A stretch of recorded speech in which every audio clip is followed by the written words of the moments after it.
The Wyoming winter of 1878 came on like a judgment. It did not simply arrive, it descended, a physical weight that pressed down upon the land, silencing the streams and breaking the backs of weaker trees. The snow was not merely white. In the flat, merciless light of dawn, it was the color of a fresh bruise, a landscape of violet and slate. By midday, it glared with a blinding hostility. As dusk bled across the plains, it held the deep, cold blue of a dying flame. The wind was its accomplice, a constant, scouring force that stripped warmth from bone and drove the snow into drifts as tall as a man on horseback, carving the world into a new and desolate shape. This was Caleb's world. He moved through it like one of its own predators, lean and quiet, wasting nothing. At 28, his face was a map of hard sun and harder frosts, etched with lines that spoke of more than just the seasons. His eyes, the pale gray blue of a wolf's in the heart of winter, missed nothing. They saw the subtle twitch of a rabbit's ear under a snow-laden sagebrush, and the distant, ominous darkening of the sky that promised a blizzard was no longer a threat, but a certainty. He lived alone. His homestead was a small, defiant fist clenched against the vast emptiness of the plains. The cabin, built of sturdy, hand-hewn logs chinked tight against the wind, was a testament to his nature. Inside, everything had its place. The polished rifle above the stone hearth, the neatly stacked firewood, the single tin plate and cup washed and waiting on a rough plank shelf. It was a tiny bastion of order in a world governed by chaos, and he guarded it with a silent, obsessive diligence. His inner world was a far more private and disordered place, revealed only in the small habits that defined his days. The way he split wood was not an act of labor, but a kind of meditation. Each swing of the axe precise and powerful, the sharp crack of the wood a punctuation mark in the profound silence. He would often stop his work and stand perfectly still, his head cocked, scanning the horizon for long minutes, a statue of wary vigilance. He was listening for something he never seemed to hear, watching for something he never seemed to see. The deepest sorrows are often voiceless, and Caleb's was written in the tight set of his jaw and the permanent squint around his eyes, as if he were perpetually staring into a painful memory. The routine was a battle, and today, the enemy was advancing. He started before sunrise, the cold a physical shock in his lungs. He checked his line of traps, his snowshoes sinking into the fresh powder. 2 rabbits, their fur a perfect white against the snow, were his reward. He reset the traps with numb fingers, his movements economical and swift. Back at the lean-to that served as a stable, he spoke in a low murmur to his horse, a powerful roan named Atlas, whose warm breath plumed in the frigid air. The horse was more than a tool. It was the only living thing with which Caleb shared any kind of affection, and even that was a gruff, unspoken thing. He spent the next hour securing the small herd of cattle, a dozen hardy longhorns in their 3-sided shelter, reinforcing the windbreak with fresh pine boughs. As he worked, wrestling a heavy branch into place, the scent of pine, sharp and clean, snagged something in his mind. A memory, unbidden and unwelcome, broke through the surface of his thoughts. It was not a full picture, just a shard of another life. Sunlight, thick and golden, dappled through leaves. The sound of a girl's laughter, high and clear as a meadowlark's song. A flash of 2 long, dark braids swinging as she ran. And then, the vivid, tactile sensation of a small, warm hand pressing a smooth, gray stone into his own palm. The stone was perfectly shaped, worn by a river he could no longer name. He flinched, his knuckles scraping against the rough bark of the pine. The pleasant warmth of the memory was instantly extinguished, replaced by its terrible shadow. Smoke, thick, black, greasy smoke that clawed at the throat and burned the eyes. The high, thin sound of screams that were not human, and the smell of gunpowder, acrid and final, hanging in the air like a shroud. He squeezed his eyes shut. It was always the same, the massacre he had witnessed as a boy, stumbling upon the scene after the soldiers had gone. They said it was a necessary action, a response to a raid. He had only seen the aftermath, and among the fallen, he had searched for her. The Lakota girl the other settlers' children had shunned, the girl he had simply called Lara, his only friend. He had never found her body, but in the chaos and carnage, there was no room for hope. The guilt was a stone he had carried in his own gut ever since, guilt for being a boy, for being helpless, for surviving when she had not. That day, the world had taught him a lesson in rage and loss, and he had walled himself inside it, a fortress of one. By afternoon, the sky had vanished. The world dissolved into a swirling vortex of white. The blizzard descended not as falling snow, but as a moving wall that erased the horizon, the trees, and the very concept of distance. It was a true whiteout, a maelstrom that could kill a man a dozen feet from his own door. It was in this blinding fury that Caleb forced himself back outside, a rope tied from the cabin doorknob to his waist. A section of fence near the southern edge of his property had been worrying him, and he knew if it went down in this, his cattle would wander to their deaths. He leaned into the wind, a howling, physical entity that tore the breath from his lungs and drove ice crystals into his skin like needles. He found the fence line more by memory than by sight, his gloved hands tracing the familiar posts. He was securing a loose wire when a shape in the snow caught his eye. It was just a mound, a darker gray against the shifting white, no different from 1,000 other wind-carved drifts. He almost dismissed it. But something was wrong. The curve was too uniform, too unnatural. He moved closer, squinting against the storm. At first, he thought it was a deer, or maybe a calf that had wandered from the herd. He kicked at the mound with the toe of his boot, expecting the solid, frozen feel of an animal carcass. Instead, the snow gave way, revealing a scrap of dark, woolen cloth. He knelt, his heart giving a single, hard thump against his ribs. He dug with his hands, the cold burning through his gloves, and uncovered the unmistakable shape of a human shoulder. His first instinct was the cold, hard pragmatism of the wilderness. To take on another's burden in a storm like this was to risk your own survival. The land did not reward sentiment. It punished it. He should turn back, secure his home, and let the snow finish what it had started. He remained crouched for a long moment, the wind shrieking around him, the decision a leaden weight in his belly, then a flicker of something else, some ghost of the boy he had been before the world had hammered him into his current shape, pushed through the ice of his resolve. He could not just leave someone to die. He began to dig in earnest. It was a woman. She was lying face down, a small bundle of rags nearly swallowed by the drift. He rolled her over.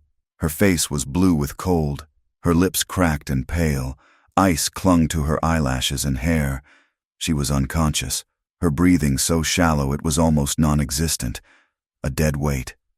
He cursed under his breath, a raw, frustrated sound lost in the wind. He worked his arms under her, gritting his teeth at the effort, and lifted her from her snowy grave. The journey back to the cabin was a brutal struggle against the storm and her weight. He followed the lifeline of the rope, his muscles screaming in protest, the woman a frozen burden in his arms. He stumbled through the door and kicked it shut, the sudden silence of the cabin roaring in his ears. He laid her on the floor before the fire, her body unnaturally stiff. For a moment, he just stood over her, breathing heavily. The warmth of the room began to melt the ice on her clothes, forming small puddles on the wooden floor. By the flickering firelight, he got his first real look at her. She was desperately thin, her face gaunt with angles of hardship and hunger that made her look older than she probably was. But beneath the grime and exhaustion, there was a stubborn strength in the set of her jaw. Her clothes were a collection of worn-out pieces, ill-suited for a Wyoming winter. Her hair, what he could see of it peeking from under a tattered scarf, was a tangle of dark, thick braids. And her features, the high cheekbones, the elegant line of her nose, the copper undertone of her skin, now pale with cold, marked her as native or of mixed heritage. The sight sent a jolt through him, a complex and unwelcome cocktail of old anger and new confusion. He had been raised in a world that drew sharp lines between his kind and hers. His own defining trauma, the fire that had forged his bitterness, was inextricably linked to the violent clashes between settlers and the tribes. Over the years, that bitterness had hardened into a deep-seated distrust, a defensive anger he used as a shield to keep the world at bay. And yet, he found himself kneeling beside her. His duty, as he saw it, was to the living, not to old hatreds. He worked with a rough, impersonal efficiency. He used his knife to cut away the frozen layers of her clothing, the stiff fabric resisting him. He averted his eyes, giving her the privacy of his disregard, and wrapped her exposed body in the driest, warmest wool blankets he owned. He rubbed her hands and feet, trying to force circulation back into the frozen limbs, his touch methodical, detached. He was a mechanic tending to a broken machine, nothing more. As he was tucking a blanket more securely around her neck, his fingers brushed against a thin leather cord. He followed it and found a small, crudely stitched leather pouch resting in the hollow of her throat. It was a simple, worn thing, out of a detached curiosity. His fingers closed around it. He felt a small, hard, and distinctly smooth object inside. A wave of unease washed over him, a sense of familiarity so profound and out of place that it made the hairs on his arms stand up. It was like hearing a line from a song you thought you had forgotten, the melody just out of reach. He shook his head, dismissing the feeling as a trick of his tired mind. He had more pressing matters. The woman was beginning to stir, a low moan escaping her lips. He went to the hearth and ladled some warm broth from the pot he kept simmering over the fire. He lifted her head, forcing the warm liquid, drop by drop, between her cracked lips. His entire focus narrowed to the single, immediate task of keeping her alive. For the woman who would later be known as Alara, the world was a fog of disconnected sensations. There was warmth, a deep, penetrating warmth that seemed to be pulling her back from a great, cold distance. There was the scent of pine and wood smoke, a smell that felt ancient and comforting, the rough texture of wool against her cheek. She was aware of a low, quiet voice, the words indistinct, and the feeling of strong, steady hands holding her, ministering to her. She tried to open her eyes, but her lids were too heavy, the light too bright. She was too weak to move, too weak to speak. Her mind was a chaotic jumble of images, her own painful memories swirling in the haze of her returning consciousness. She saw the cold, gray walls of the Carlisle Indian Industrial School, a place designed to bleach the heritage from her soul. She felt the sting of a ruler on her knuckles for letting a Lakota word slip from her tongue.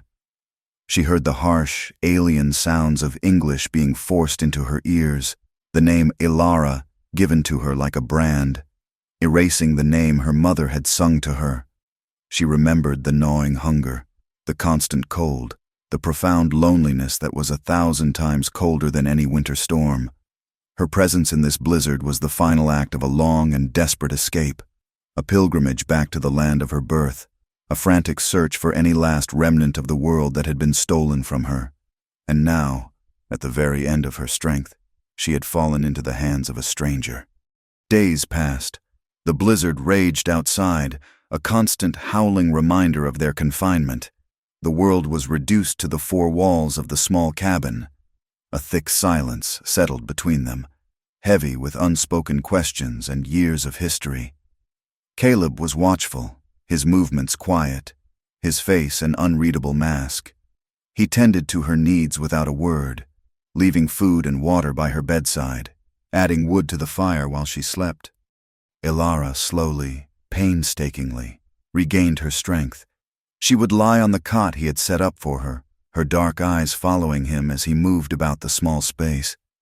She watched him patch a tear in his coat with neat, practiced stitches. She watched him clean his rifle with a focused care that was almost reverent. She saw the quiet competence that kept them both alive, the self-sufficiency of a man who depended on no one. But she also saw the deep well of loneliness in him. She saw it in the way his shoulders slumped when he thought she was asleep. She saw it in the long, empty moments when his gaze would drift to the fire, his wolf eyes losing their focus, lost in a past he so clearly never shared. He was a fortress, but she was beginning to see the cracks. The emotional climax arrived on an evening when the storm had finally exhausted itself into a fragile quiet. The wind had died down, and a gentle snow was falling, dusting the single window pane with a soft, white lace. Ilara was strong enough to sit up in a chair by the fire, wrapped in one of Caleb's oversized flannel shirts that smelled of him, of pine smoke and cold air. She had been studying his face in the flickering firelight, searching the hard lines and weathered planes for something she was half afraid to find. He sat on a low stool opposite her, sharpening his hunting knife. The rhythmic scrape of steel on stone was the only sound in the cabin, a steady, hypnotic sound that had filled the long hours of their silence. Shh, shh, shh. Finally, she found her voice. It was raspy from days of disuse, a fragile sound in the quiet room. "Caleb?" she asked. "Is that your name?" The scraping stopped. He froze, his knuckles white where he gripped the knife and stone. He did not look at her. After a long moment, he gave a single, sharp nod. The silence stretched again, taut and heavy. He didn't ask her how she knew. A name was an easy thing to overhear in a town, to pick up somewhere along the way. It meant nothing. She took a shaky breath, gathering the last of her courage. Her heart hammered against her ribs. The firelight played across her face, illuminating the faint, silvery lines of old scars around her eyes and the new, tentative hope that now resided there. "You still remember me?" she asked, her voice trembling just slightly. The question did not land gently. It struck him like a physical blow, knocking the air from his lungs. The knife and stone fell from his hands, clattering onto the hearth. He finally turned his head and looked at her. He truly looked at her, not at the half-frozen stranger or the nameless burden, but at the woman herself. He looked past the gaunt survivor, past the haunted look in her eyes, and into the face beneath. The soft snow continued to fall outside the window. In his mind, an impossible thing happened. The image of the thin, scarred woman by his fire began to merge and blur with the bright, vivid memory of a laughing girl with dark braids and sunshine in her eyes. He saw it now. It was in the shape of her eyes, a shape he had once known better than his own. It was in the stubborn curve of her mouth. His wolf eyes, always so guarded, so cold, so full of the Wyoming winter, lost their harshness. They softened, and in their depths, a storm of emotion began to churn, disbelief so profound it felt like a dream, grief for a loss he had carried for 15 years, and a fragile, impossible flicker of something he had buried long ago and thought long dead. He did not answer with words. He could not. There were no words for this, but the sudden stark vulnerability in his gaze, the complete collapse of the fortress he had built around his heart, was answer enough. The forgotten gray stone in the leather pouch, the shared laughter in a sunlit meadow, the impossible, staggering reality of her survival, it all crashed down upon him in the suffocating, sacred quiet of the cabin. The silence that fell in the cabin was heavier than any snowdrift. It was a dense, ringing void where a lifetime of unspoken history rushed in to fill the space. Caleb stood frozen, the knife and stone still clutched in his hands, his mind a maelstrom, the carefully mortared walls he had built around his past, the stones of grief and rage he had laid one by one for 15 years, crumbled to dust in an instant. He looked at her, truly looked, and the years between them collapsed. He saw the girl who had shown him how to read the tracks of a fox in the dust, her small finger tracing the pattern. He heard her whispering the Lakota words for sun and sky, her voice like the rustle of leaves. He felt the phantom weight of her small body as they hid in the tall prairie grass, sharing secrets in a world that had offered him no other confidant. She was not a ghost. She was flesh and blood, sitting by his fire, breathing his air. The realization was not the pure, clean joy of a miracle. It was a muddy, violent torrent of emotion. There was relief, an immense, gut-wrenching wave of it that almost brought him to his knees. She was alive, but hot on its heels came a profound and bewildering anger. His entire adult life, the bitterness that was the very bedrock of his soul, had been built upon a lie.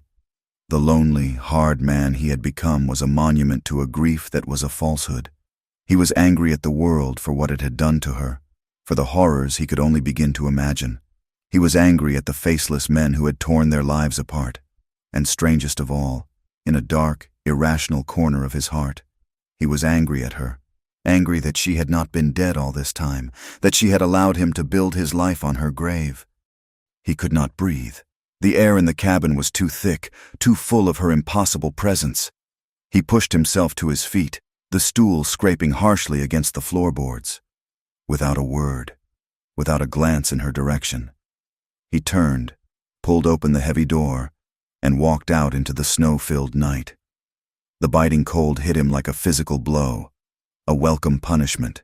He needed its searing clarity to scour the chaos from his mind, leaving Alara alone in the circle of firelight, her question hanging in the air, her own heart a fragile, uncertain thing. The storm, which had briefly quieted, renewed its assault, trapping them for days more. The cabin, once Caleb's solitary fortress, became a crucible.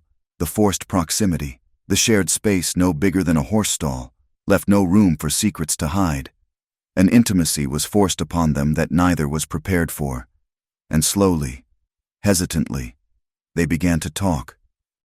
The stories did not come in a rush. They emerged in fragments, like pieces of a shattered pot they were trying to reassemble. Caleb spoke first, his words clipped and spare, as if each one cost him something. He talked about his life after that day. He never called it a massacre. He called it the trouble. He told her how he had seen the smoke from his family's homestead, a thick black pillar against a blue sky, how he had run until his lungs burned, only to arrive too late. He found his parents and his younger sister, Sarah, gone. The official story, the one the soldiers and the townsfolk settled on, was that it was a retaliatory raid by the Lakota, a savage answer to the clearing of the nearby village. He did not look at her as he said this. He stared into the fire, his voice a low monotone. He never said the words, "I blamed your people." But the accusation hung in the small space between them, a heavy, unspoken truth. It was a prejudice he had carried like a shield, and now it warred inside him with the clear, bright memory of their friendship. After burying his family, he had drifted for a few years. He became a bounty hunter, a job that suited a man with a hollowed-out heart and a talent for violence. It had paid well enough for him to buy this isolated plot of land, this piece of defiant solitude where he had intended to be left alone until he died. Ilara listened, her expression unreadable. She waited until he had fallen silent for a long time before she began to tell her own story. She spoke with a strange, unnerving calm, her voice quiet and matter-of-fact, a tone that made the horrors she described even more chilling. She was testing him, dropping each piece of her past onto the floor between them to see if he would flinch. She told him of being herded away from the trouble by the soldiers, a frightened child amidst a handful of other survivors. They were not rescued, they were collected. They were taken by wagon, then by train, far to the east, to a brick building surrounded by a high fence. It was a school, they were told, a place to civilize them, a place designed, in the words of its founder, to kill the Indian, save the man. She described the methodical cruelty of the place. The first thing they did was shear off her long braids with sheep shears, the cold metal scraping against her scalp. She and the other children were scrubbed raw with harsh lye soap and dressed in scratchy, identical uniforms. They were beaten for speaking their own language, their mouths washed out with soap for uttering the words their mothers had taught them. They were kept in a state of constant, gnawing hunger, while the teachers ate their fill in a separate dining hall. They were taught to read and write in English, to recite Bible verses, and to feel a deep, burning shame for the people they came from. The abuse was not just a side effect of the education, it was the education itself. She spoke of the loss of her identity. Her name, which meant morning star in her own tongue, was taken from her. A stern-faced woman with a Bible had pointed to a list and dubbed her Ilara. For years, she had hated the sound of it. But in time, she had claimed it, turning the weapon of her assimilation into her own emblem of survival. "It is my name now," she said softly, looking at Caleb directly for the first time. "It is the name of the one who lived." During one of these conversations, as the snow fell softly outside, she reached for the leather pouch around her neck. Her fingers, still thin but more nimble now, worked at the knot. She opened the small pouch and tipped its contents into her palm. A single, smooth, gray stone lay there, gleaming dully in the firelight. "You gave this to me," she said, her voice thick with emotion. "The day before the trouble. You said it was a lucky stone, that it would keep me safe." She looked up at him, her dark eyes swimming with unshed tears. "It was the only thing I managed to hide, the only piece of my old life they did not find and burn. For years, in that place, I would hold it in my hand under the blankets at night. I would close my eyes and try to remember the feeling of the sun on my face, holding this stone. It is what kept me from forgetting who I was. It is what kept me sane." The sight of the stone, the one he had plucked from a creek bed and given to her in a moment of childish affection, shattered the last of his defenses. It was undeniable, physical proof of their shared past, a bridge across the vast, silent chasm of their lost years. He felt an ache in his chest so profound it was almost a pain. He reached out, his hand trembling slightly. His calloused, work-roughened fingers hesitated for a fraction of a second before gently, tentatively, touching the stone where it lay in her palm. His touch was so light it was barely there, a stark contrast to the rough exterior he presented to the world. But at the point of contact, a jolt of warmth, of pure awareness, shot through both of them. It was more than just skin touching skin. It was a connection, a silent acknowledgement of all the years, all the pain, and the impossible fact that they were both still here. As the days wore on, the demands of survival forced them out of the crucible of memory and into the physical world. A deep, groaning sound from the direction of the stable one morning sent Caleb running outside. Ilara followed. A massive weight of snow had caused a main beam in the lean-to roof to crack, and the entire structure threatened to collapse on his horse and cattle. They worked side by side in the biting wind and swirling snow to save it. He expected her to be a hindrance, another problem to manage. Instead, he was stunned by her resilience. She shoveled snow with a steady, determined rhythm, her thin frame belying a surprising strength. When he went to brace the weakened beam with a new log, she was there, anticipating his need, helping him wedge it into place. He found himself showing her how to secure the brace, his voice low and patient in a way he had not been with another person in over a decade. She, in turn, was surprised by his quiet gentleness, the careful way he made sure she was clear before he shifted the weight of the massive log. In these shared moments of physical labor, a new rhythm developed between them. The heavy silence of the cabin was replaced by the easier quiet of two people working towards a common goal. They learned to move around each other in the confined space of the cabin, to anticipate each other's needs without a word. He started leaving a cup of hot, sweetened coffee on the stool by her cot in the mornings. She took to mending the tears in his worn-out shirts while he was outside, her stitches small and neat. They were small, unspoken acts of care, the first threads of trust being woven back together after a lifetime of being torn apart. An external threat arrived to solidify their fragile alliance. A pack of wolves, their usual hunting grounds buried under deep snow, grew bold with hunger. Their howls became a constant, unnerving presence in the night, a mournful chorus that echoed the loneliness of the landscape. One evening, the frantic bawling of a calf and the savage snarling of the pack sent Caleb grabbing for his rifle. A large gray wolf had managed to slip into the cattle pen and was trying to separate a calf from its mother. He ran out into the moonlit snow, the world a stark landscape of black and white. The confrontation was tense and violent. He raised the rifle, sighted down the barrel, and fired. The crack of the shot was deafening in the winter quiet. The wolf crumpled to the ground. As the rest of the pack scattered back into the darkness, Caleb turned and saw Ilara standing in the cabin doorway. She was not cowering. She was holding his second rifle, the stock pressed firmly to her shoulder, her expression calm and fiercely focused. She had been ready to back him up. He saw in her eyes the same unyielding survival instinct that burned in his own gut. She was not a victim to be protected. She was a fellow survivor. Later, as they sat by the fire, the adrenaline from the encounter still coursing through them, the shared danger sparked a different kind of tension. The air in the cabin grew thick with unspoken things. The awareness of each other that had begun with the touch of the stone was now a constant, palpable presence. The desire that had been simmering beneath the surface began to intensify. It was born not just of their close proximity, but of a deep, soul-level recognition.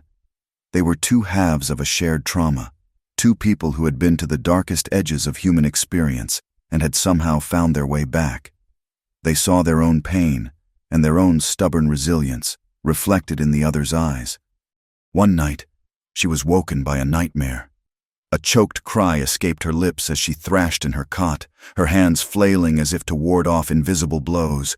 She was back in the cold dormitory of the school, the matron's harsh voice echoing in her ears. Caleb was at her side in an instant. He didn't try to comfort her with soft words or empty pity. He simply sat on the edge of her cot, a solid, grounding presence in the dark.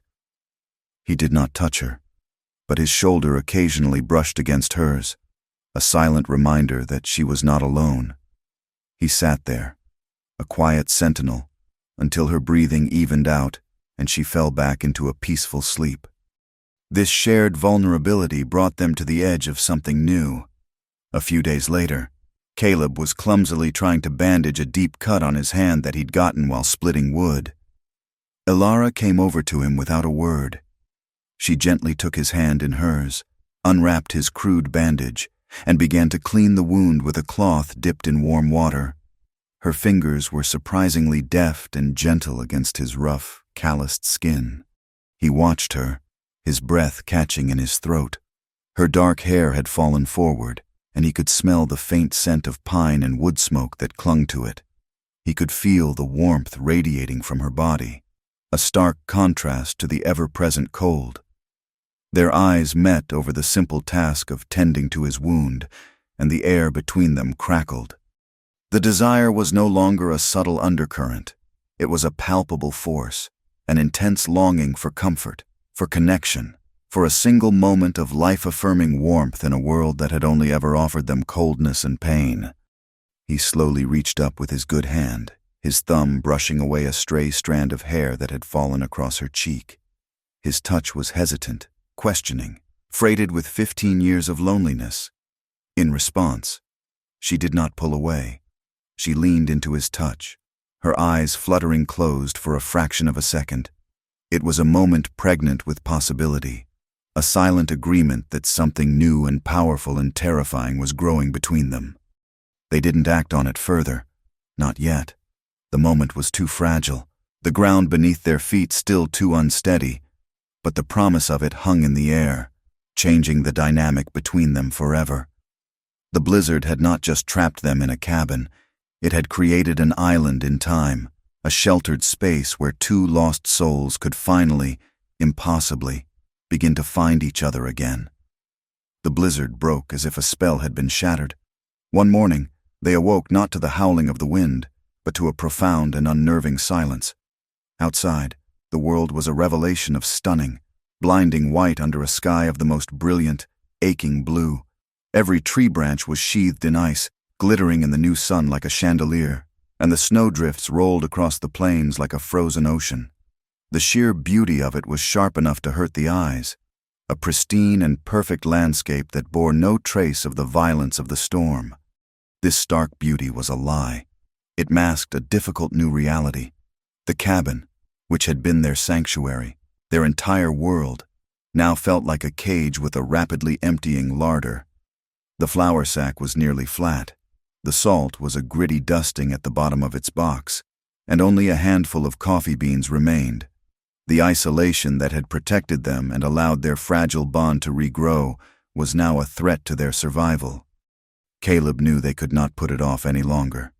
He stood in the open doorway, the cold, clean air biting at his face, and looked east. Somewhere out there, a day's hard ride away, was Redemption Gulch. The thought settled in his gut like a cold stone. He knew the town. He knew its narrow streets, its narrower minds, and the casual cruelty that passed for conversation in its saloons.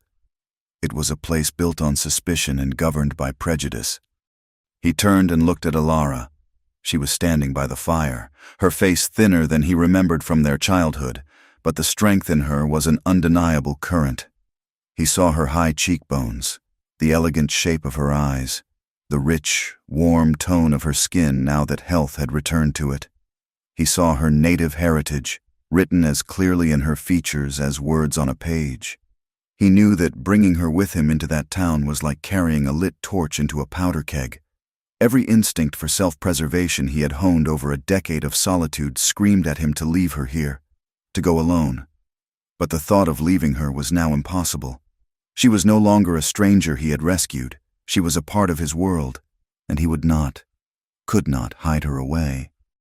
"We're low on supplies," he said, his voice rough. "We have to go to town." She simply nodded, her dark eyes meeting his, and in her gaze, he saw that she understood the danger as well as he did. The journey was arduous. The snow was deep and soft, forcing Atlas to labor with every step. They rode together. Alara seated behind him, her arms loosely around his waist to keep her balance. The physical closeness was a universe of unspoken things. For Caleb, it was a constant, acute awareness. He could feel the rhythm of her breathing against his back, the slight shifts in her weight as she looked around, the warmth of her body a startling contrast to the frozen air. The nearness of her was both a profound comfort and a source of a deep, protective tension. For Alara, the journey was overwhelming. After 15 years of confinement, in the sterile, claustrophobic walls of the school and the subsequent years of hardship, to be out in the vast, open wilderness of her homeland was a shock to her soul. It was both liberating and exquisitely painful. This was not just scenery to her. It was a living map of her memory. "There," she said suddenly, her voice quiet but clear beside his ear. She pointed to a distant outcropping of rock that looked to Caleb like any other. "The old ones called it Eagle's Perch. My grandfather said you could see the whole world from there." A little while later, she pointed to a faint series of tracks in the snow near a frozen creek. A marten passed this way, hunting. Caleb, for all his skill as a tracker, had overlooked them. He realized with a jolt that while he saw the land as a thing to be survived, a force to be battled, she saw it as a home to be read, a place of stories. Her connection to the world around them was reawakening a part of herself he had thought was lost forever, and he felt a grudging respect that was quickly deepening into something more. Redemption. Gulch was exactly as he had feared. It was a bleak, muddy smear on the white landscape, a collection of unpainted wooden buildings huddled together as if for warmth against the vast plains. As they rode Atlas down the main street, a hush fell over the usual commotion of the town. Men in front of the saloon stopped their talk, turning to stare, their pipes held halfway to their lips. Their gazes were blunt and assessing, lingering on Alara with a mixture of raw suspicion, contempt, and a crude, possessive curiosity that made Caleb's blood run cold. Women sweeping their porches paused, pulling their children closer as if from a contagion, their whispers like the rustle of dry leaves. The prejudice was a palpable force, an invisible wall that slammed down between them and the rest of the town. Caleb felt his jaw tighten until it ached, his right hand falling instinctively to rest on the worn wooden handle of the pistol at his hip. A surge of protectiveness, so fierce and absolute it startled him, rose in his chest. It was an emotion he had not felt for anyone in a very long time. Their first stop was Peterson's general store, a cluttered space that smelled of pickles, leather, and dust. The storekeeper, a weaselly man with nervous eyes and a stained apron, served Caleb with the grudging respect due a man known to be dangerous and self-sufficient, but he treated Alara as if she were a ghost. He refused to meet her eye, speaking around her, his focus entirely on Caleb. Alara moved quietly through the store, her eyes taking in the bolts of fabric, the sacks of flour, the simple goods of a life she had been denied. She stopped before a shelf of colored cloth and reached out a hesitant hand to touch a bolt of dark blue calico. "How much for a yard of this?" she asked, her voice quiet but clear. Peterson, who was weighing out a sack of beans for Caleb, did not even turn his head. He ignored her completely, as if she hadn't spoken. "That'll be 40 cents for the beans, Caleb," he said, his voice oily. The air in the store went still. Caleb saw the flicker of humiliation in Alara's eyes before she could mask it. He slowly lifted his hand from his sack of supplies and placed it deliberately over hers where it rested on the wooden counter. It was a simple gesture, but in the charged atmosphere of the store, it was a public declaration. "The lady," Caleb said, his voice lethally soft, "asked you a question." The few other customers in the store fell silent, their eyes wide. Peterson finally turned, his gaze skittering from Caleb's cold stare to Alara and back again. He swallowed hard. 15 cents a yard, ma'am," he mumbled, the word ma'am tasting like ash in his mouth. It was a small victory, but it drew a clear line in the sand for everyone to see. They were together. An attack on her was an attack on him. As they gathered the rest of their necessities, Caleb saw Alara's gaze drift to a corner of the store where a few ready-made items hung. Her eyes rested on a simple calico dress, printed with small, faded flowers. It was a plain, functional garment, but compared to the worn, ragged clothes she had arrived in, it was a queen's finery. He saw the longing in her eyes, and he understood it was not just for a piece of clothing. It was a longing for a semblance of normalcy, of dignity, of the simple right to be a woman wearing a dress instead of an outcast wrapped in rags. In a moment of quiet rebellion against the judgment of the entire town, he walked over, took the dress from its hook, and brought it back to the counter.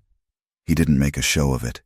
He simply added it to their growing pile of flour, salt, and ammunition. But Alara saw. She looked at him, her dark eyes wide with a mixture of surprise and a deep, unspoken gratitude. She saw the gesture for exactly what it was, an act of profound care, a recognition of her not as a survivor, not as an Indian, but as a woman. They were loading their supplies onto Atlas when a voice, smooth and confident, cut through the street noise. "Well now, Caleb, I heard you'd weathered the storm. Didn't hear you'd taken in strays." Caleb stiffened. He didn't need to turn to know who it was. Silas Blackwood. The man owned most of the land in the county, held the mortgage on half the businesses in town, and ruled Redemption Gulch with an iron grip sheathed in a velvet glove. Blackwood was a handsome man in his 40s, with a politician's smile and the cold, empty eyes of a snake. He believed in manifest destiny not as a national idea, but as his personal creed. He saw the land, the cattle, and the people on it as his to command. He and Caleb had a history. Years ago, Blackwood had tried to buy Caleb's homestead for a pittance to secure its water rights. When Caleb refused, Blackwood had tried to force him out. Caleb had refused to be intimidated, a fact that had earned him Blackwood's lasting, simmering enmity. Blackwood dismounted from his fine black stallion, flanked by two of his rough-looking ranch hands. He sauntered toward them, his smile never reaching his eyes. "It's been a long winter," Caleb said, his voice flat. He continued to tie down the supplies, not giving Blackwood the satisfaction of his full attention. Blackwood's gaze slid past Caleb to Alara, and his smile widened into a smirk. He looked her up and down with an insolent appraisal that stripped her bare. "I see. Found yourself a little company to keep you warm." He took a step closer, his voice dropping to a tone of mock concern. But you ought to be careful. Son, bringing a savage pet into town can make the folks nervous. Might be she'd be more comfortable back on the reservation, or maybe at one of those schools where they can teach her some manners. The public humiliation was a physical blow.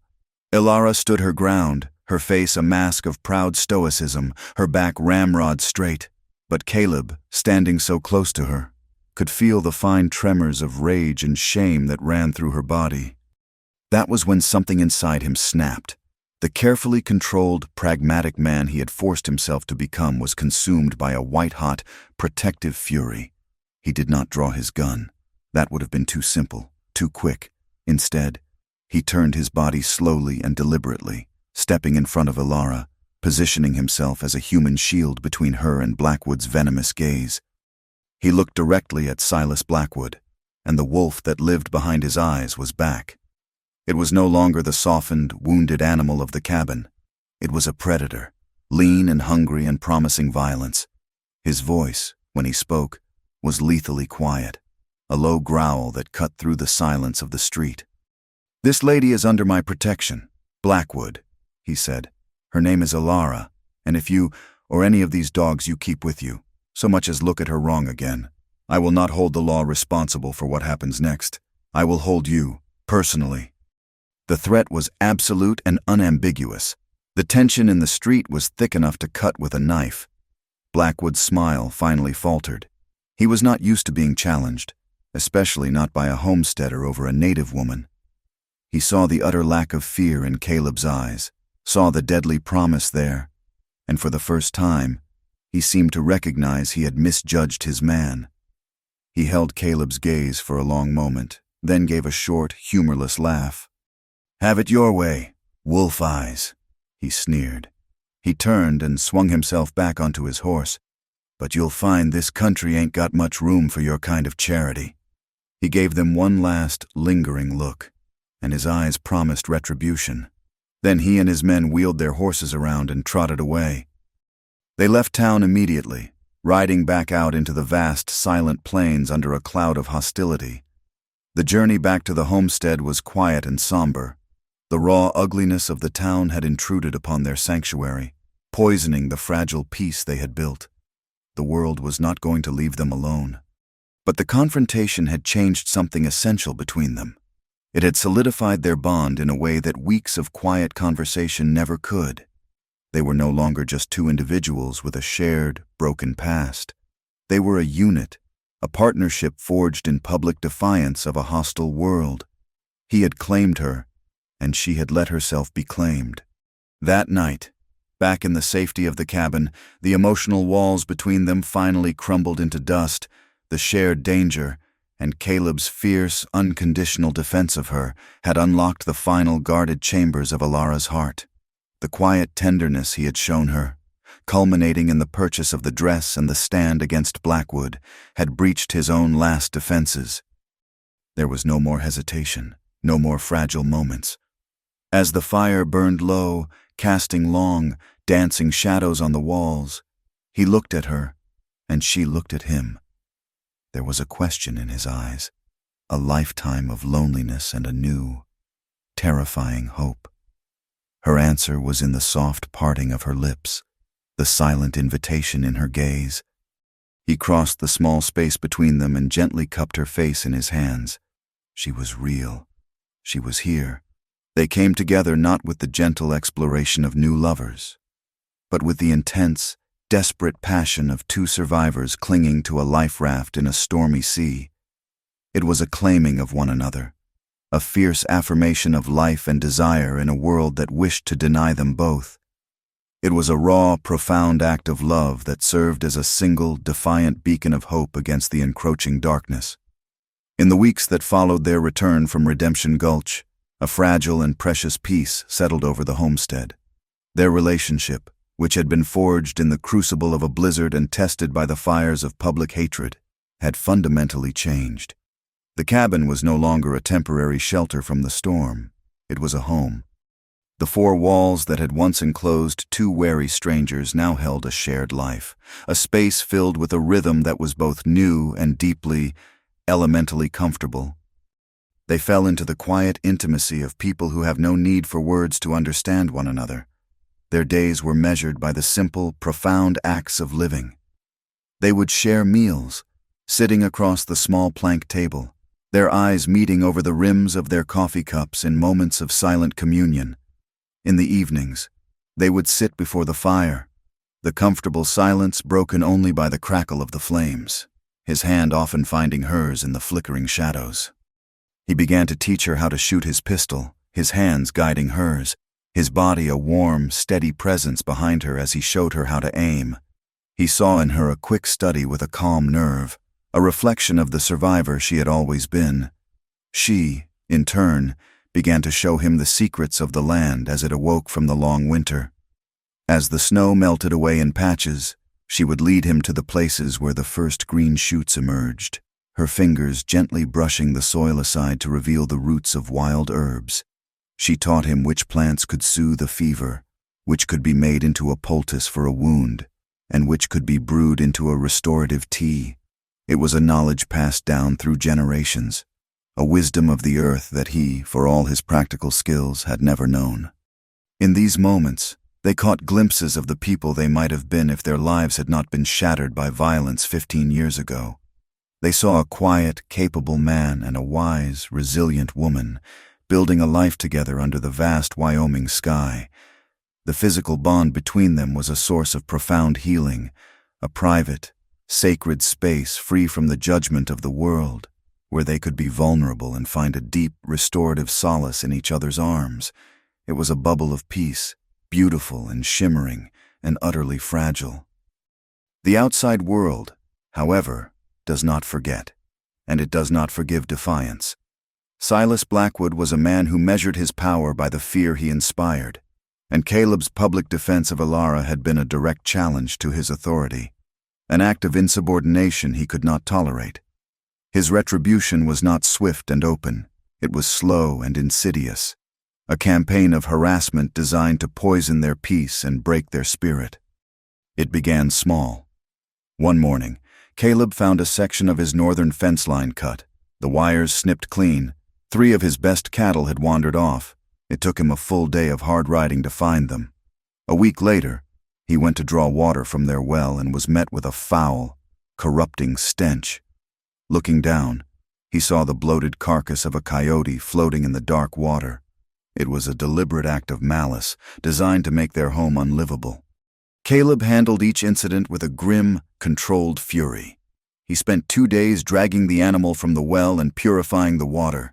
He mended the fence with new wire, his movements tight and angry. He reinforced the locks on the cabin and the stable, his face a mask of cold resolve. He knew this was just the beginning. Blackwood was a patient man, and this was a cruel game of attrition. Ilara felt a growing sense of dread, a cold knot of fear in her stomach that was horribly familiar. It was the terror of being hunted, of being hated for simply existing. The fragile sense of safety she had begun to feel in the small cabin evaporated, replaced by the old, weary vigilance of a survivor. She began to fear that her presence was the cause of it all, that she was a danger to the one person who had ever shown her kindness.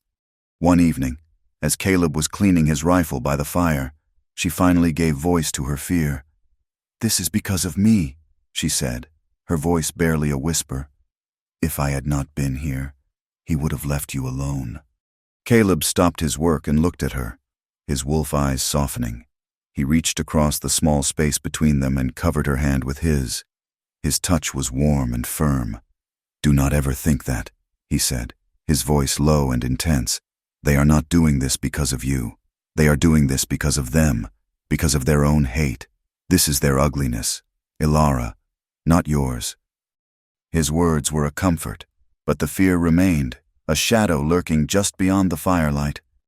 The dark tragedy that would define their lives occurred on a day when the sky was a perfect, cloudless blue.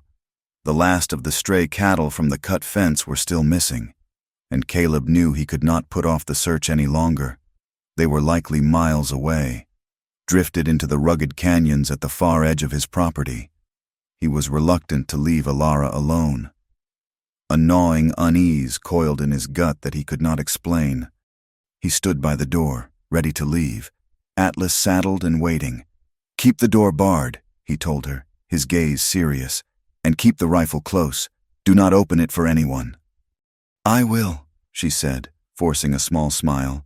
She put on a brave face for him, but as she watched him mount his horse and ride away, his figure shrinking until he was just a small, dark speck on the vast, sunlit plains, her sense of foreboding deepened into a cold certainty. The world felt too quiet, too still. She barred the door as he had instructed and took up the heavy rifle, its wooden stock smooth and cool against her cheek. She sat in a chair where she could see the door and the single window, and she waited. The hours crawled by. It was late in the afternoon when she heard the sound of approaching horses. It was not the steady, familiar gait of Atlas. This was the sound of multiple riders, moving with a loose, careless swagger. Her heart began to pound a heavy, frantic rhythm against her ribs. She moved to the window, peering through a tiny crack in the wooden shutters. 3 men were riding up to the homestead. She recognized them instantly. They were the same 2 ranch hands who had been with Blackwood in town, along with another she had seen in the saloon. They were laughing, passing a bottle of whiskey between them, their faces flushed with drink and their own sense of cruel impunity. "Caleb!" one of them called out, his voice full of a mock friendliness that made her skin crawl. "Come on out, you old wolf! We brought you a drink." They dismounted, their spurs jingling, and when there was no answer from the cabin, they began to circle it like predators sizing up their prey. Alara remained perfectly still, the rifle in her hands, its weight a small, cold comfort. One of the men, a burly brute with a thick red beard, peered in the window. "Looks like nobody's home," he slurred. Then his eyes found the crack where she was watching. His face split into a malicious grin. "Well, almost nobody." They began to taunt her then, their voices loud and ugly, calling her vile, racist names, their words striking her like stones. Their intent was brutally clear. They were here to terrorize her, to harm her, to teach her a lesson on behalf of their master. One of them picked up a rock and hurled it through the window, the shattering glass a deafening explosion in the quiet cabin. That was the moment her fear turned to ice-cold rage. The men put their shoulders to the door. The wood groaned, the bar straining. With a final splintering crack, the door burst inward. Ilara was ready. As the first man stumbled through the opening, she fired. The rifle bucked against her shoulder, the roar of the shot filling the small space. The man cried out, clutching a sudden bloom of red on his shoulder as he staggered back. But before she could lever another round into the chamber, the other 2 were on her. They overwhelmed her quickly, one of them wrenching the rifle from her hands and throwing it across the room. The scene that followed was a brutal, harrowing nightmare. Her world dissolved into a fractured chaos of sensations, the overpowering, sickly sweet smell of whiskey and unwashed sweat, the searing pain as rough hands tore at her clothes, the feeling of her spirit detaching from her body, retreating to a distant, silent place as she endured the assault. But the woman who had survived the Carlisle school was not a passive victim. A core of iron resilience deep within her refused to break. She fought back with the desperate fury of a cornered animal. She kicked, bit, and scratched, her nails tearing at the face of one of her attackers. As he recoiled with a curse, her hand found a heavy piece of firewood from the hearth. With a guttural cry, she swung it with all her might, connecting with the side of the second man's head. He grunted and fell to his knees, dazed. Her fierce, unexpected resistance was what ultimately saved her.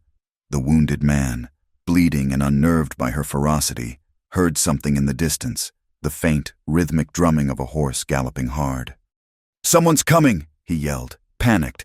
The 3 of them scrambled out of the ruined cabin, mounted their horses, and fled, leaving behind a scene of absolute devastation.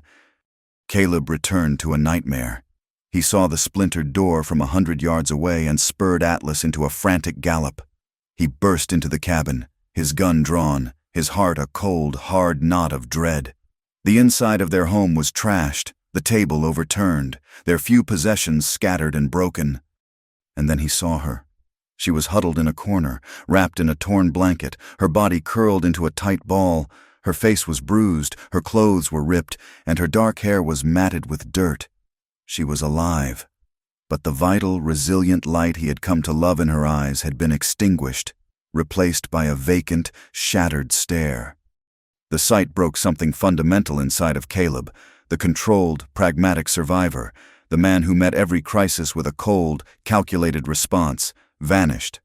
In his place was a bottomless, silent rage, an abyss of fury so profound it had no sound. This was the story's most profound emotional climax.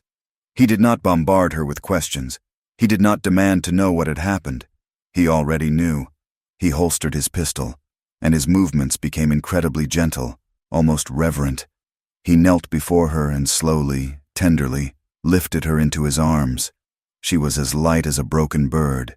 He carried her to their bed and laid her down. He worked without a word, his actions communicating his grief, his fury, and his unwavering love more powerfully than any speech ever could. He fetched a basin of warm water and a clean cloth. He cleaned the cuts and bruises on her face and arms with a touch so gentle it was almost holy. He bathed her face, washing away the dirt and the tears, and then he wrapped her in his cleanest, warmest blankets. He did all this in a profound, vibrating silence, his face a granite mask of anguish.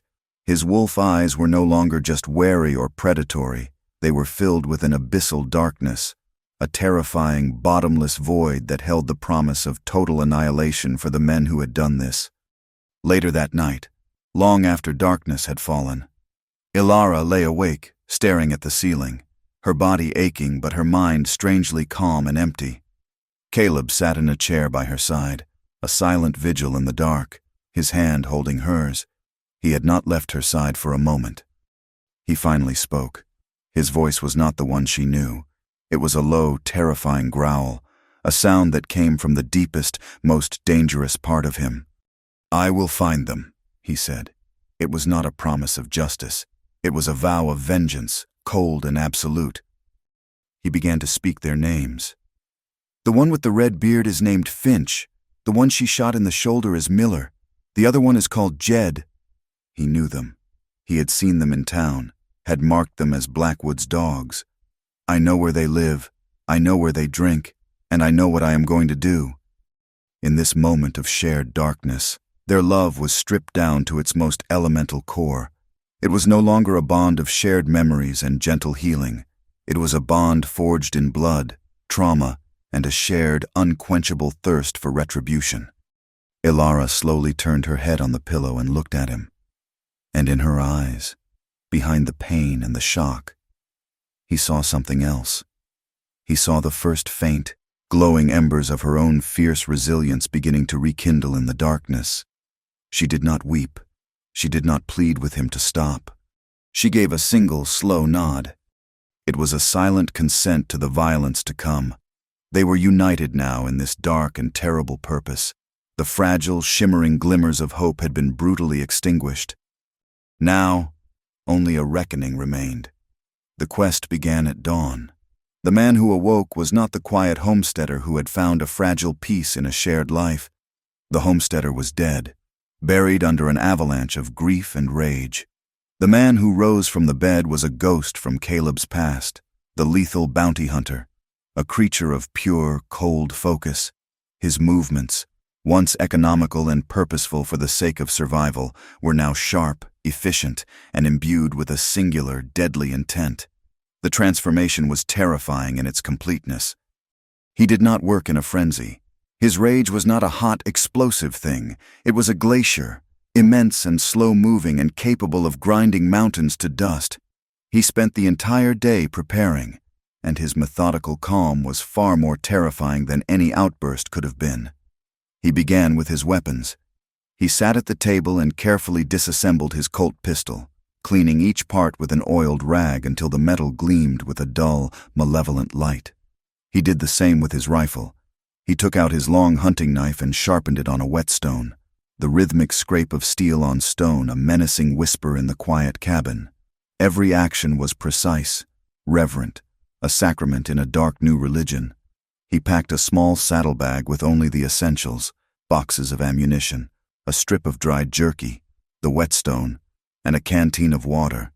He was stripping his life down to its most brutal purpose. Contrary to what Caleb might have expected, Ilara did not remain a passive, broken victim locked in the prison of her trauma. When the sun rose that morning, she got out of bed, her movements stiff and marked by a deep, bone-aching pain. She ignored the bruises that mottled her skin, the torn flesh that cried out with every step. She walked to the center of the trashed cabin, to the chaos and violation that had been inflicted upon their home, and she began to clean. It was her own methodical ritual. She picked up the overturned table, she swept the shattered glass from the floor, she gathered the scattered remnants of their life and began to put them, piece by piece, back in order. It was an act of profound defiance, her way of reclaiming her space, of imposing her will and her order on the chaos that had been forced upon her. She was not erasing what had happened. She was refusing to let it be the last word. When Caleb finally spoke, outlining his plan to hunt down the men one by one, she did not try to stop him. She did not plead for peace or caution. She listened, her dark eyes fixed on his, and when he was finished, she nodded. Then, she became his partner in the hunt. "The one you called Miller," she said, her voice a low, steady rasp. "The one I shot. He will not go back to the main ranch. He will be afraid of Blackwood's anger. There is a line cabin at the edge of his property, near the Graybull River. He will go there to hide and lick his wounds." Caleb looked at her, surprised. He knew of the cabin, but he had assumed the man would run to his master. "How do you know this?" he asked. "My people used to camp near that river in the summers," she answered simply. "We knew all the hidden places. We watched the ranchers, learned their ways."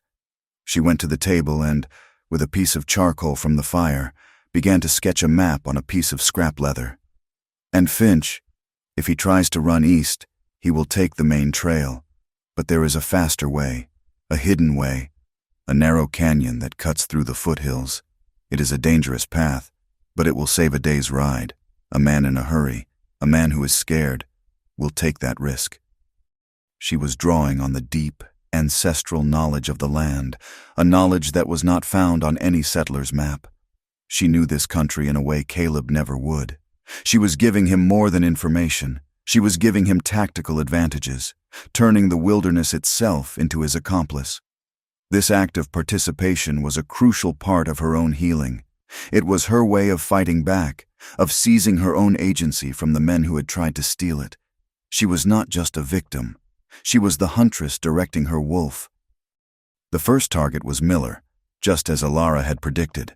Caleb found his trail leading not toward the sprawling Blackwood Ranch, but toward the remote line cabin by the river.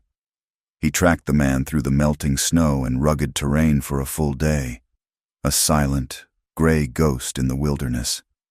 He moved with the patience of a predator, never rushing, his wolf eyes missing nothing: a broken twig, a disturbed patch of mud, a single drop of blood on a stone. The confrontation was not a classic duel at high noon. Caleb had no interest in honor or a fair fight. These men had forfeited that right. He reached the cabin under the cover of dusk and found it dark, a thin curl of smoke rising from its mud-and-stick chimney. He did not approach directly. He used the environment, circling the cabin like its namesake, learning the layout of the small clearing. He set a simple trap, a tripwire made of thin leather cord, on the path that led from the cabin to the woodpile. Then he waited. An hour later, the cabin door creaked open and Miller emerged, his arm in a crude sling, his face pale in the moonlight. He shivered, pulling his coat tighter, and started toward the woodpile. When his boot caught the tripwire, he stumbled forward with a curse. It was all the distraction Caleb needed. He stepped out from the shadows of the pines, his pistol in his hand, looking not like a man, but like a figure of pure, cold judgment. Miller's eyes went wide with terror. He scrabbled for the gun at his own hip, but he was too slow, too wounded. The fight was short, brutal, and deeply personal. Caleb did not fire immediately. He closed the distance between them, his presence a suffocating wave of menace. "Do you know why I am here?" Caleb asked, his voice a low growl. Miller, trembling, shook his head. "It was the whiskey. We didn't mean—" Caleb's pistol whipped out, the hard steel of the barrel cracking across Miller's jaw. The man fell to his knees, spitting blood and a broken tooth into the snow. Caleb loomed over him, a dark angel of retribution. He didn't just want the man dead. He wanted him to know, in his final, terrifying moments, the name of the woman he had wronged.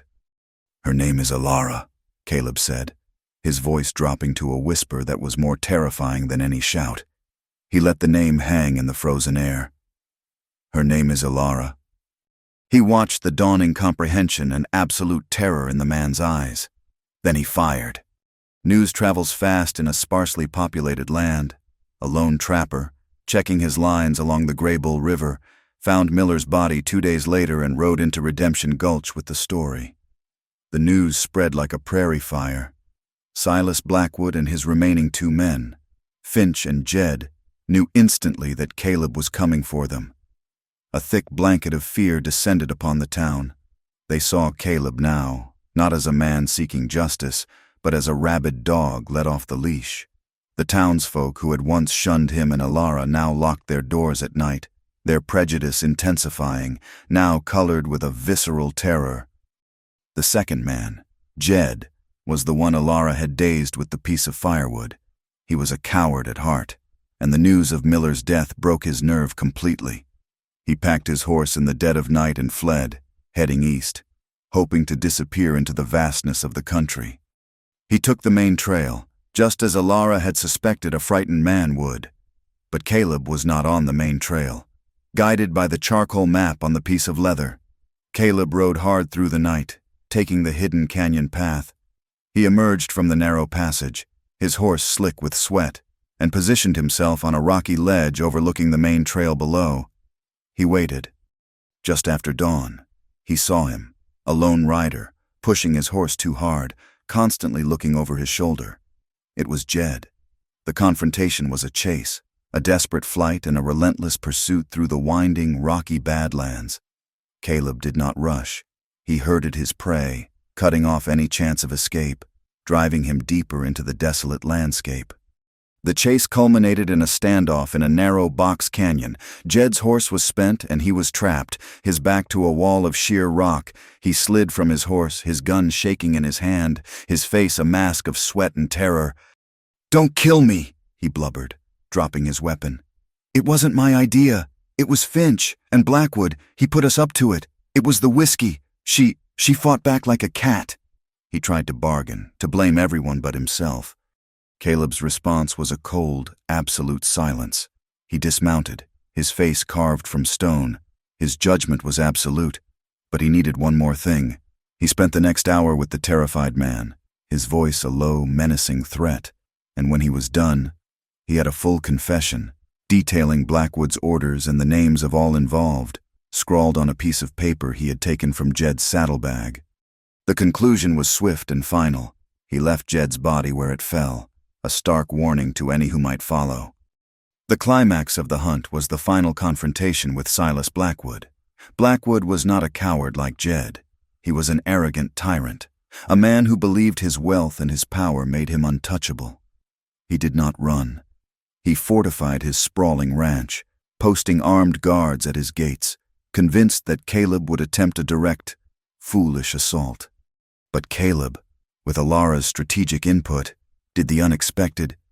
He had no intention of attacking the ranch house head-on. That was Blackwood's fortress. Instead, he would strike at the source of Blackwood's power. Using his knowledge of the land, he spent a day observing the ranch's operations. He saw how all the cattle were brought to a single, large creek for water. Under the cover of a moonless night, he created a diversion. He rode to the far eastern side of the property, to a large hay barn that stood isolated in a field. He set it ablaze. The dry hay went up with a roar, the flames leaping into the night sky, a brilliant orange beacon that could be seen for miles. As he had expected, the fire drew most of Blackwood's men, who galloped off in a panic to save the valuable winter feed. While they were gone, Caleb slipped through the now unguarded western perimeter of the ranch. He did not go to the main house. He went to the main barn, a massive structure that smelled of hay, animals, and leather. He knew Blackwood would be there, directing the response, his pride on full display. He found him alone, standing in the wide-open doorway of the barn, silhouetted against the distant fire. Blackwood turned, a rifle in his hand, and saw Caleb emerge from the darkness. The final battle was not a shootout. It was deeply psychological. Blackwood, seeing Caleb was alone, laughed. "So the wolf finally comes to the slaughterhouse," he sneered. He tried to assert his old dominance, to belittle Caleb. "You think killing a few drunken fools makes you a man? That woman of yours, she should have known her place. I was just teaching her a lesson." Caleb didn't engage in a war of words. He was past words. He was a physical embodiment of consequence. He lunged forward, and the fight was on. It was primal and savage. A battle fought not with guns, but with the raw tools of the world they inhabited. Fists flew, connecting with the sickening crunch of bone. They crashed through stalls, sending animals into a panic. Blackwood grabbed a hayhook, its sharp point glinting in the firelight. Caleb defended himself with a heavy piece of chain. It was a fight driven by two opposing forces, Caleb's righteous, white-hot fury, and Blackwood's desperate, entitled rage at having his world challenged. In the end, Caleb's purpose was stronger.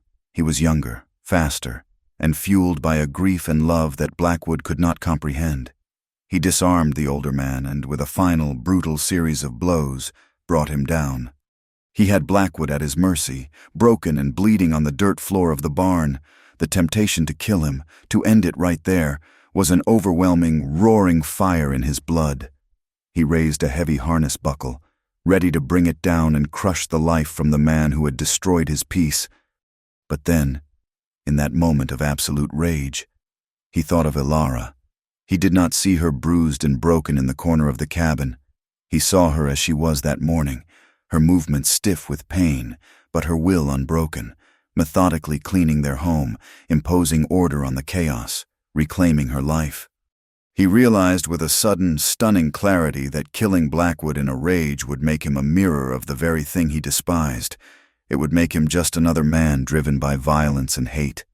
And he realized that what he truly wanted, what Ilara truly deserved, was not the fleeting satisfaction of vengeance.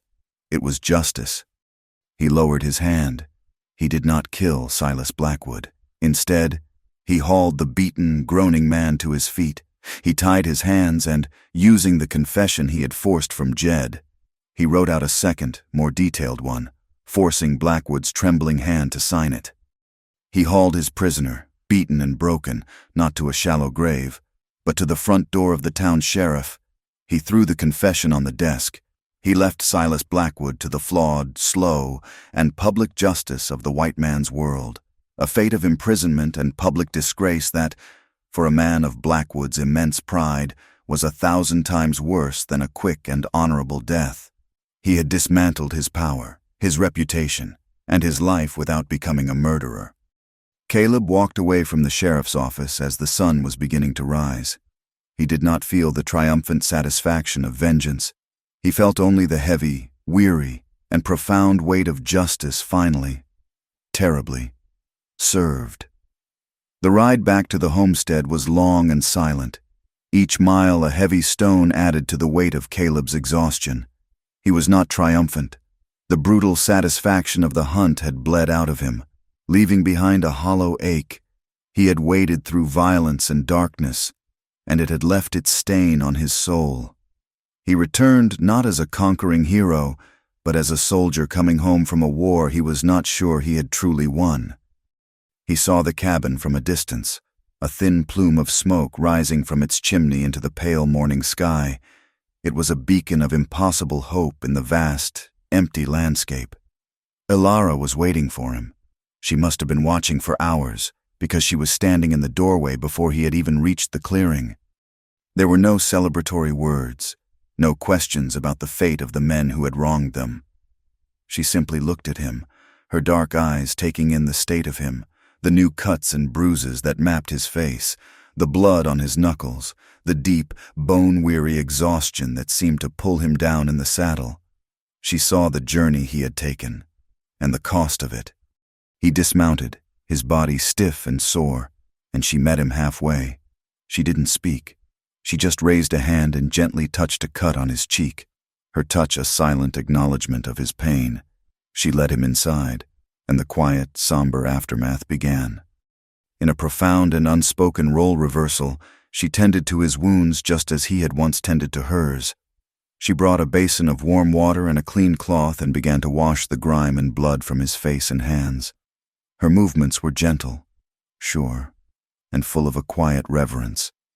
He sat on the stool, letting her minister to him, his head bowed, the strength that had carried him through the last few days finally deserting him.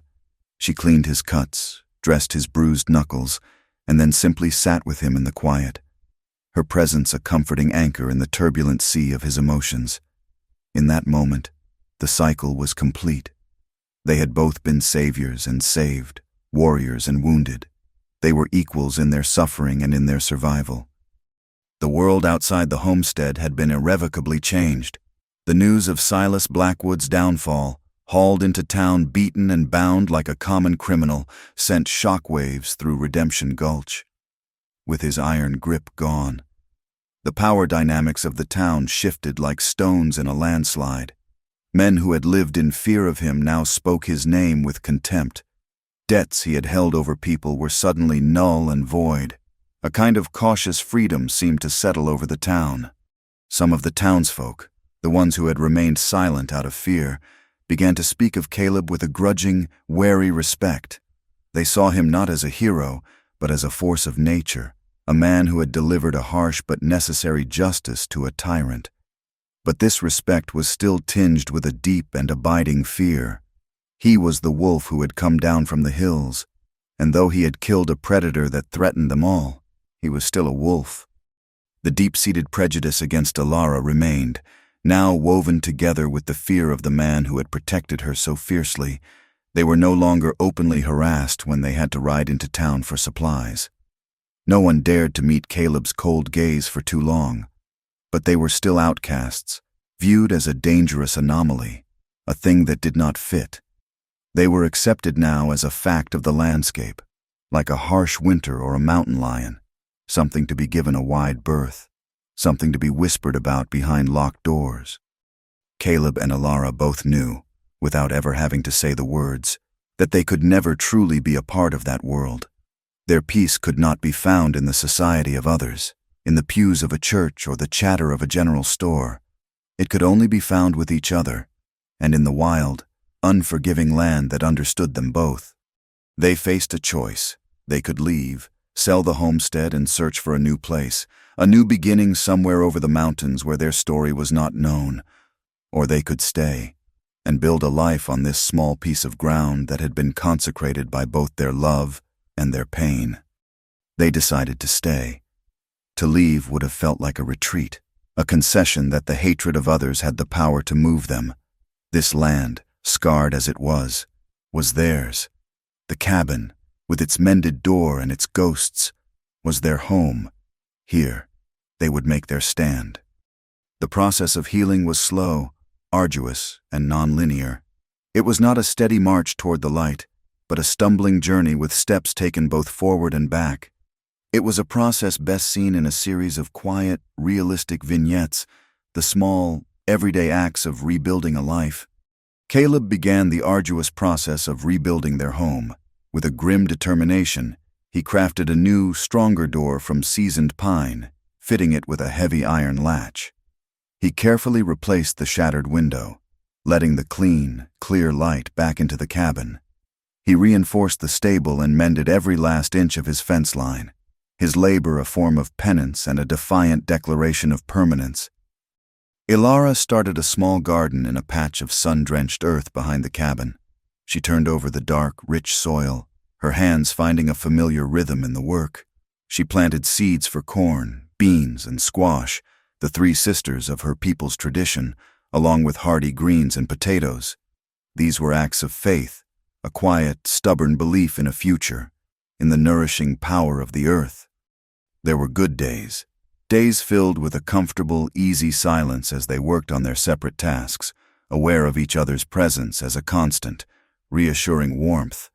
Days of easy companionship, where a shared glance could convey a whole conversation. Days where the simple act of sharing a meal felt like a victory against the darkness. There were also bad days. Alara was still haunted by nightmares that would leave her waking in a cold sweat, her own screams echoing in the small cabin.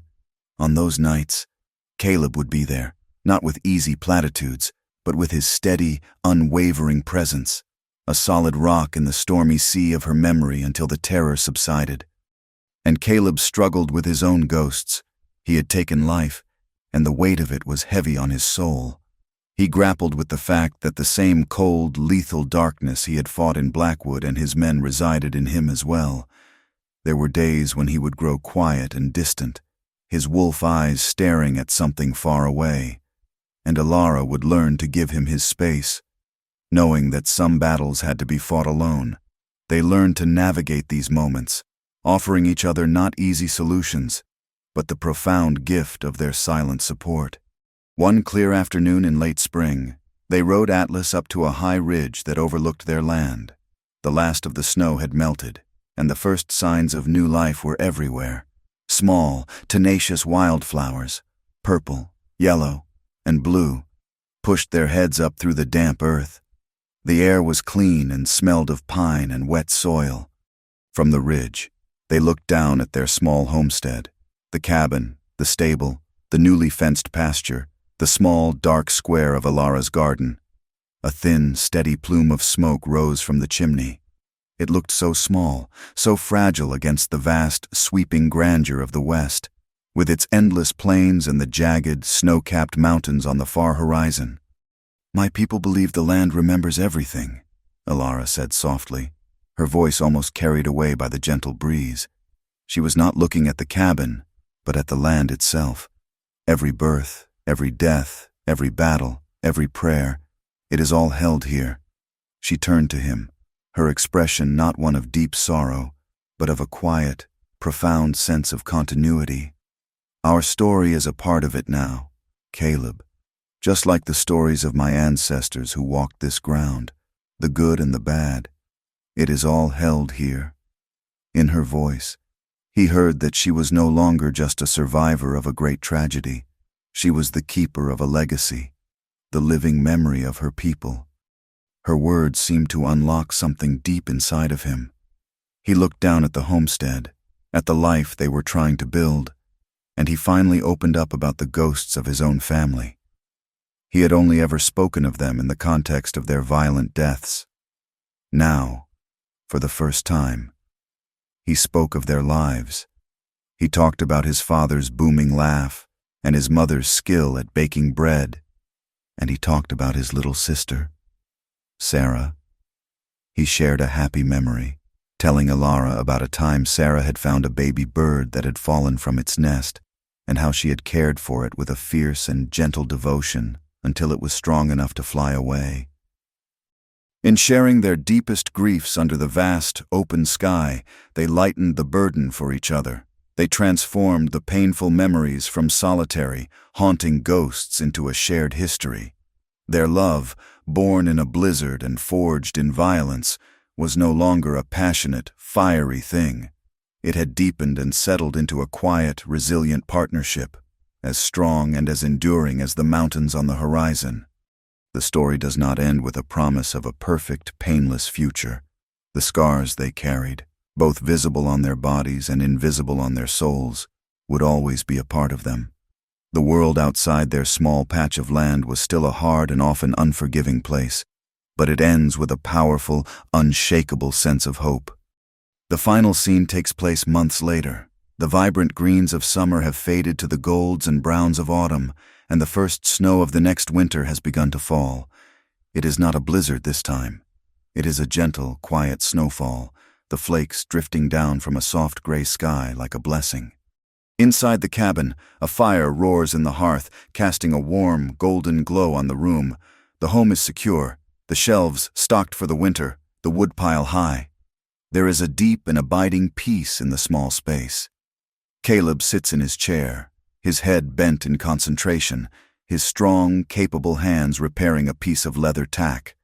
Ilara sits opposite him, lost in a book he bought for her on their last trip to town.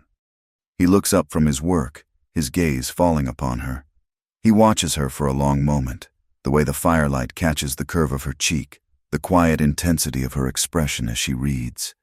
His wolf eyes, once so cold and wary and filled with the harshness of the winter world, are now filled with a soft, steady, and unconditional warmth. As if sensing his gaze, she looks up, and her eyes meet his. A small, genuine smile graces her lips, a smile of pure contentment and peace. He returns it, a slow smile that reaches his eyes and erases the last of the hard lines around them. Outside, the snow blankets the land, covering the scars of the past year in a clean white sheet, promising a quiet, shared future. They have survived. They have found a measure of justice. And here, in the wild and unforgiving heart of the West, they have built a home. Thank you for listening to our story. Please let us know in the comments where you are listening from. Subscribe to the From Wild West channel and share your thoughts in English so we can all connect.